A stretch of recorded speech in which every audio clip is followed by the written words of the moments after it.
La pâte grésille sur la grande plaque en fonte qui s'appelle le bilic. Dans quelques minutes, ce sera une crêpe bien croustillante grâce à la dextérité de Sophie.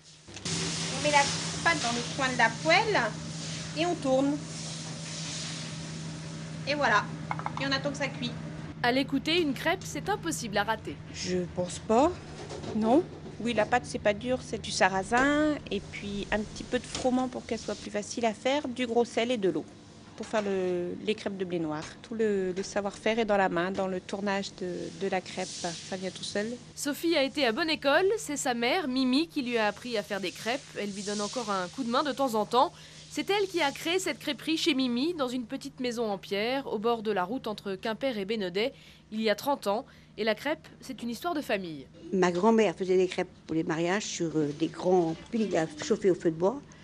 Ma mère, après, a tenu une crêperie, mais elle faisait surtout des crêpes à emporter.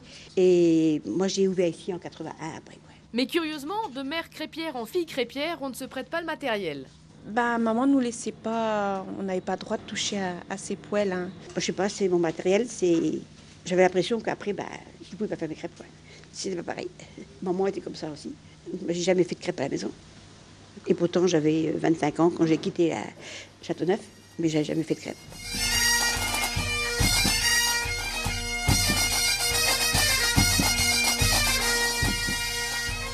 À croire donc que ça se transmet par les gènes, avec aussi quelques petits trucs. Mimi a gardé de sa mère des grandes boîtes de sardines bourrées de coton pour beurrer les plaques. C'est maman qui faisait comme ça, et j'ai pris ce système-là et je le garde parce que je trouve que c'est super. Parce que la boîte, elle est longue, donc elle prend une grande surface pour essuyer. Et au fond de la boîte, on met du tissu neuf qui s'imprègne du gras, et après on le remet dessus pour refaire, puis on remet du neuf dans le fond. Parce qu'il y en a qui font avec du sopalin, vous imaginez le coup de sopalin qu'il faudrait. Puis le sopalin c'est sec, ça n'imprègne pas. Donc après la poêle est plus sèche aussi, quoi. Hein. Et la crêpe, ça va avec tout, on met ce qu'on veut dessus. Sophie raffole de celle à l'œuf miroir, Mimi, gourmande, à ses préférences. En baignoire, je mange baignoire œuf, fromage là, et en froment, c'est à la pomme caramel. Pendant des années, je mange des crêpes midi et soir pendant l'été. Mais après, cholestérol, donc il a fallu diminuer un peu. Car le secret d'une crêpe réussie, c'est aussi le beurre, beaucoup de beurre. Et chez Mimi, il en faut 6 kilos par jour, de grosses mottes posées juste à côté des plaques. Ce que beaucoup font au pinceau, et nous on met le morceau de beurre sur la crêpe. Beurre salé aussi sur les crêpes sucrées, parce que c'est meilleur. Les Bretons ils n'aiment pas le beurre qui n'est pas salé. Les clients sont là, la température monte au-dessus des bilics.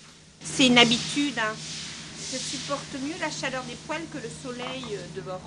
Vous prenez pas trop de risques en Bretagne? Non. Mimi, née dans le centre de la Bretagne avant de s'installer près de la mer, a longtemps officié en breton. Rampoussomat. Les crêpes sont bonnes. Les crêpes sont bonnes. Rampoussomat. Moi, c'est pas le breton d'ici, hein, c'est le breton du centre de Bretagne. Il y a des petits trucs qui changent quand même. Et comme on dit, venez manger des crêpes au Moulin du Pont, chez Mimi. Dans des Erbkramps, petit Mimi, mais le pont. Allez, bon appétit, ça se dit des bras de maths.